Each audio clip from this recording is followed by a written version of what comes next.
we're at 10 o'clock Pacific Standard Time, 1 o'clock East Coast time here in Atlanta. We've got Brett Baker in sunny California. This guy is a tech wizard. If you don't know him, just to give you a quick introduction, he built a lovely business in the state of Washington, and I think he had a few offices outside of Washington as well. Yeah, that was something I learned recently. Ended up growing such a big and successful business. He sold it for quite a nice chunk of change and relocated from Tri-Cities, Washington, down to Southern California, where he does a number of things at this point, including surfing, flying, boating, things of that nature. But this guy knows everything you need to know about technology. He scaled a large business because of technology. He used a great degree of automation.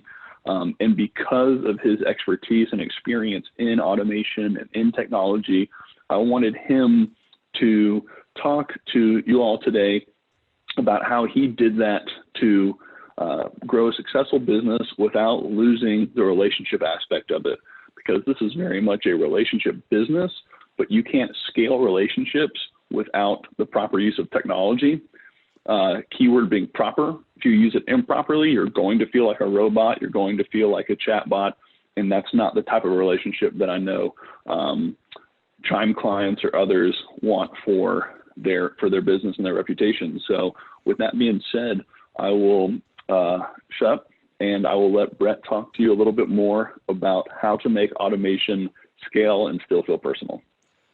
Thanks, Randy. That was, I think that was the best intro I've ever had. I like that. Just throwing the, what does he do all day now? Surfing, boating. Yeah, that. I went surfing this morning. It was so windy that I had to cancel. But anyways, thank you for that. Yes, technology is kind of where I started, what I grew with. And I think it's so easy in this day and age. When I started doing anything, Facebook is where I started. Okay. And so when I started on Facebook, it was very much, you got to remember, I came from sleepy town, Eastern Washington. When I moved there, I'm from SoCal. I moved there. I didn't know anybody. And so I had to start totally from scratch. And so by starting from scratch, I had no sphere of influence. I had no book that I could open and just call people. I had to do all of that myself. And so I got good on Facebook and I started running Facebook ads. And any of you that have run Facebook ads know that you get a lot of fluff and you have to weed out what's good and what's not.